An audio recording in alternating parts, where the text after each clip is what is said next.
Coffee break with me. Woo! Hi guys! Welcome back to my channel. How are you today?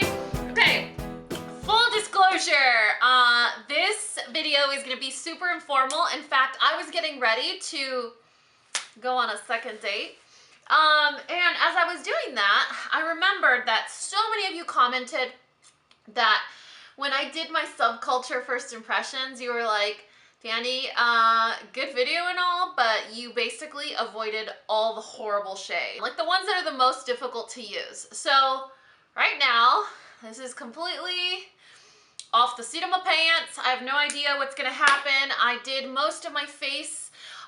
Yes, I normally use this much blush if you're new to my channel. So I could potentially ruin my entire face for my date that's gonna be here in like an hour. I don't know if I'm ready for this, but you guys know what? Thug life, YOLO, let's put my life on the line. So hence the impromptu performance. I'm in a nightie. I have about 72 pounds of dry shampoo in my hair, and we're just gonna roll with it. I don't have an idea of the look that I want to create. In fact, I'm not feeling very inspired today, so that might be a problem. But I'm gonna try my best, and I'm gonna do everything the way that I normally do, and if we mess up or goof or whatever, then I wish I could say, oh well, but I might have a breakdown. So let's just go ahead and get started. If you guys are interested in seeing my initial thoughts on the Subculture palette, I guess I should show you guys what the snatch I'm talking about. If you guys want to see my initial thoughts on this palette, I will link the video in the description box below. But for now, let's go ahead and get started. I already applied Stay Don't Stray from Benefit, which is one of my favorite eyelid primers. What I'm going to do now is I'm going to go in with my Wayne Goss brush, and I'm going to completely and utterly disgustingly waste a ton of product. I'm applying powder on my under eye. Now, I normally do this because, you guys need to go watch that other video for real. I normally do this just because I am very aggressive with my shadows. I have a very heavy hand, and so regardless of the formula of a shadow, I'm always suffering with like fallout and stuff and messes from other shadows just because, you know, when you're this strong. No, I'm just kidding. I wonder if there's like a lot of new people on my channel, and you guys are like, who is this girl and what is she talking about? So yeah, I'm kind of a mess with eyeshadows. So I always do this. Not because I'm into baking. Y'all know how I feel about that. I don't bake. I just don't like to do my eyes first and then follow with foundation. It's so weird to me. Like I can't jive with that, you know? Okay, let's go ahead and get started. You guys, I'm legit nervous, but we're just gonna roll with it. Obviously for the brow bone, you guys saw in my previous video, there is no suitable brow bone highlight. So we're gonna go into the Modern Renaissance palette and take the color Tempera and my Delium Tool 778. And I'm just gonna use that underneath the brow bone. Not too much of it. Just a scotch to highlight underneath the brow bone. Sometimes I just want to take like a brow bone highlight, like a really good one. I need to find a really good one that I like so that I could just be part of my like brow routine. As opposed to always needing like a matte vanilla shade, I think I should just start using like a brow bone crayon and just including it as part of my brow routine. You know what I mean? Like do my brows, go in with the crayon because I always do the same color anyway, so save a step or save some time. Okay, now what I'm gonna do is I'm gonna go in with my Sigma E40, and I'm gonna take the shade Dawn, and this is simply for transition shade purposes. What I think I'm going to do is, I think I'm going to do Rowdy all over the lid with a little bit of a gradient, including Fudge, that dark brown. And then I'll go in with Axis on the lower lash line. I know, you guys, I'm totally playing with fire. You guys totally freak me out with your comments about those colors. Like, oh my God, Rowdy and Axis, or like the destroyers of the universe. It's gonna be awful, Dani, don't do it, you know, or actually do it and see how bad it is. I feel like some people are committed to getting me to not like the palette, which you guys know man, there's even some humans in this world that I should really not like, and I just can't not like them. I'm just, you know, I like to see the positive in everything, and I love the color composition and layout in this palette. I love the way it, I don't know, I just like the palette. I don't know, you guys. I actually like the palette. Okay, so there's the transition shade. I feel like I'm unbalanced. Yeah, I am unbalanced for sure. Okay, now I'm gonna go in with a smaller blending brush. Where's a really, really nice one? Okay, I'll just do my MAC 217, and I'm gonna take the color Fudge. I know we're not there to the colors that you guys want me to use, but we're almost there. I'm gonna take the color Fudge. Actually, I think Fudge was one of the colors that people didn't like, right? Or wasn't it? And that's gonna be the crease color.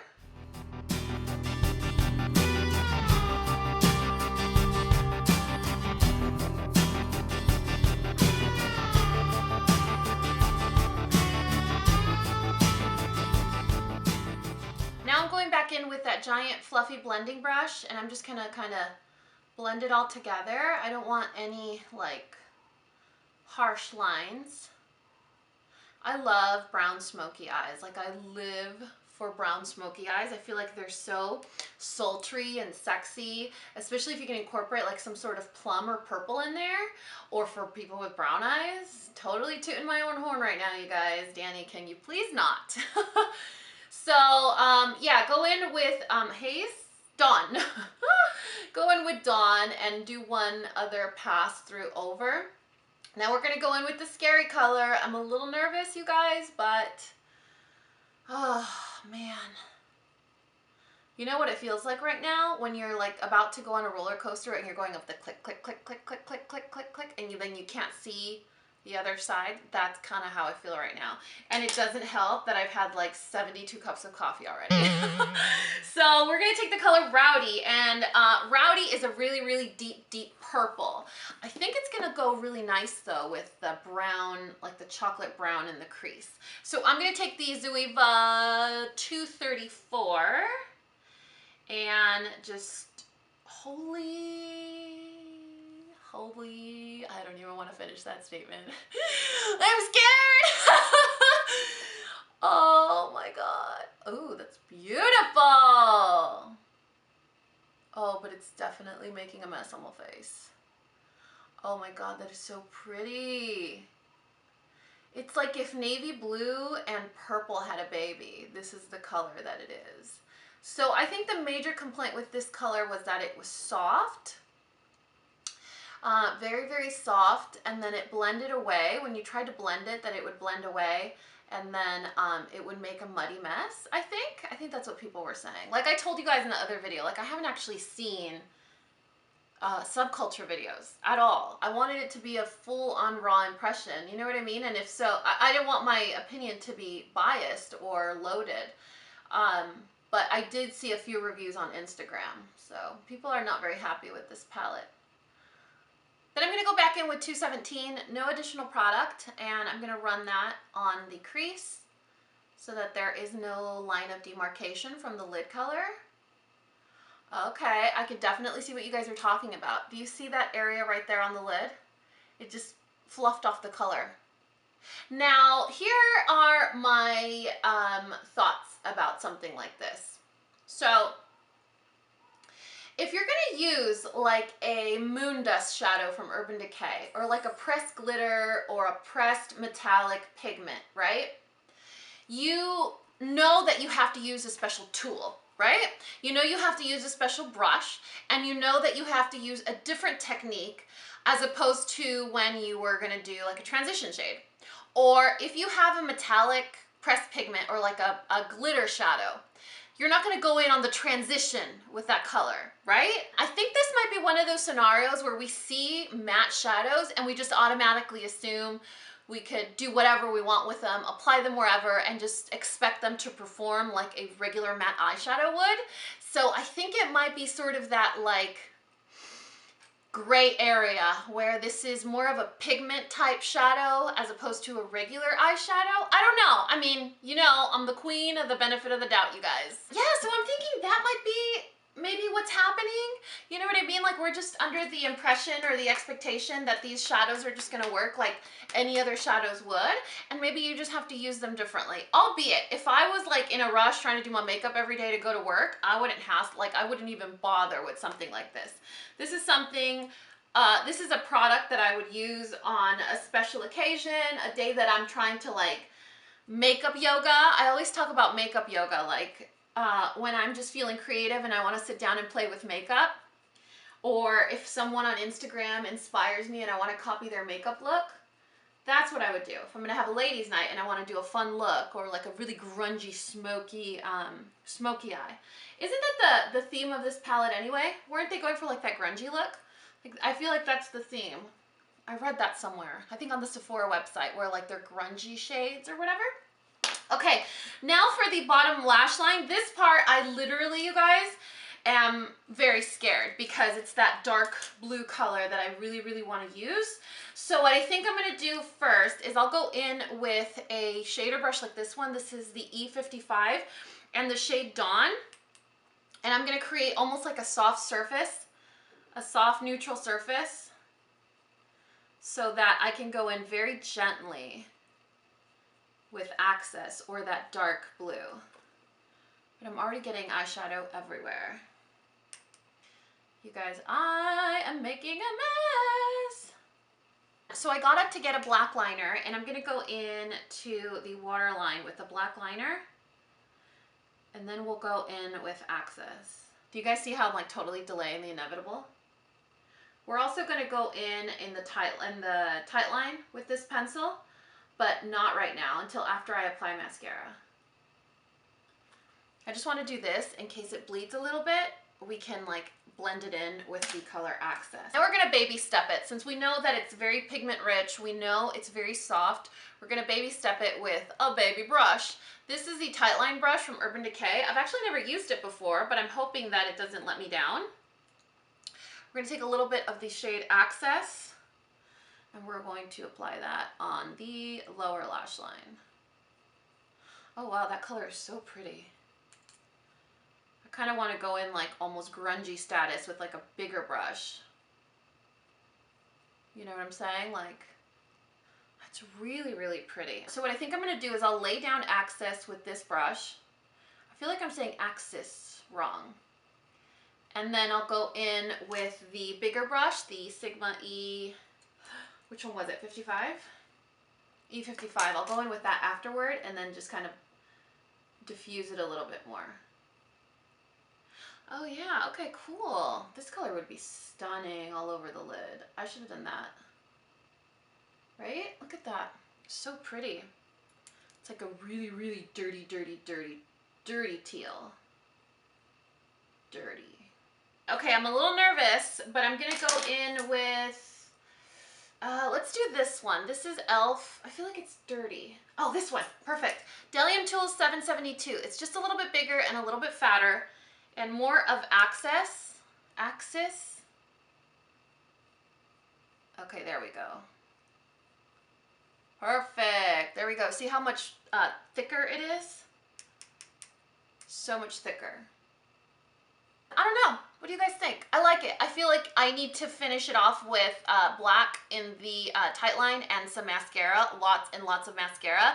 It definitely needs to be finished off, but it was a little bit trickier to do or to use the palette this time around, but like, I still kind of like it. All right, whatever. I'm gonna go put on mascara. What a difference a little mascara makes, am I right?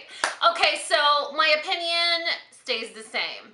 Albeit, these other colors that I tried that you guys told me I should try were a little bit trickier to use. And I feel like their difficulty of use is a lot more obvious or heightened because they are deeper shades.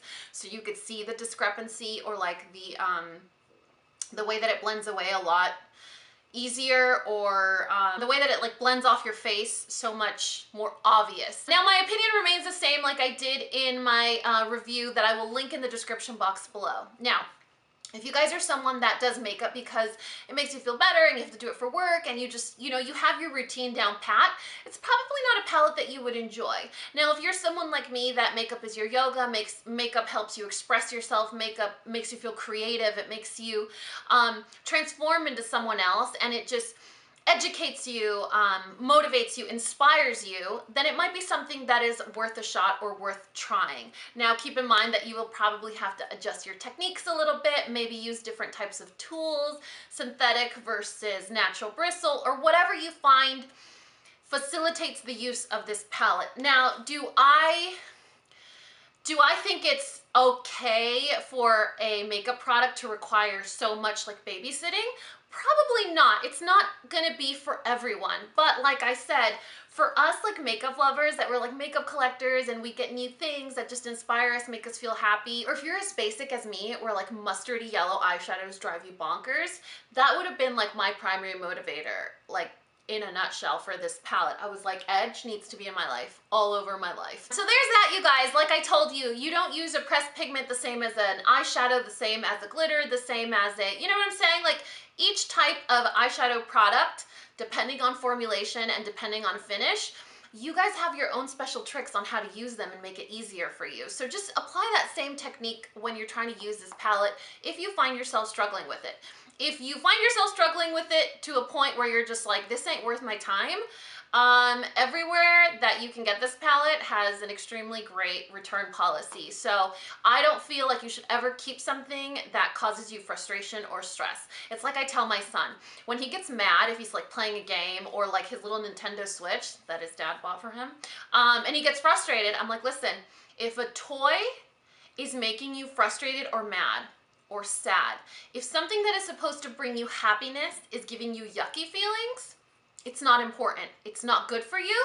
Put it down and walk away. It's the same principle with stuff like this. If it's making you feel yucky feelings, return it. There's no reason why you should be suffering through something that is causing you like frustration. You know what I'm saying? It's just makeup after all. I love you guys so much. I will leave that video listed and linked in the description box below. And you know what to do. If you found this video useful, entertaining, or learned something, please give me a thumbs up or subscribe if you haven't already. And until next time, this coffee break is over. Bye guys.